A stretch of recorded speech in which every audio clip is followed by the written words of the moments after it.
I am the Tofu Golem. Please enjoy the video. You start by confirming prerequisites. Enable USB debugging and have Smart Switch or ADB ready on your computer.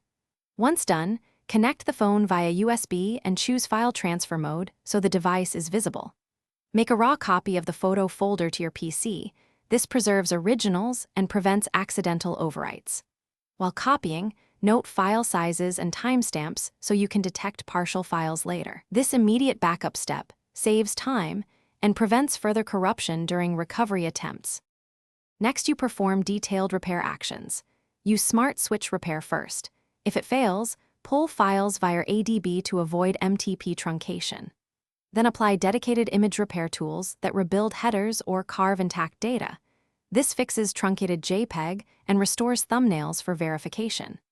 If images were on an SD card, run chkdsk on Windows or FSCK on Linux against a disk image rather than the original card. Make sure to work on copies and compare checksums to confirm unchanged. To finish, re-import repaired images to your Samsung and open them in the Gallery app to validate both preview and full resolution.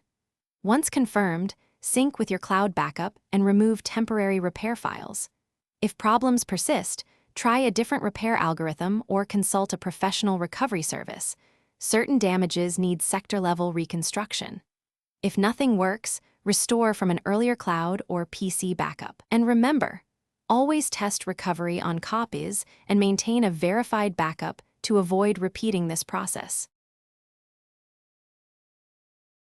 Thanks for watching. Consider subscribing if we helped you today.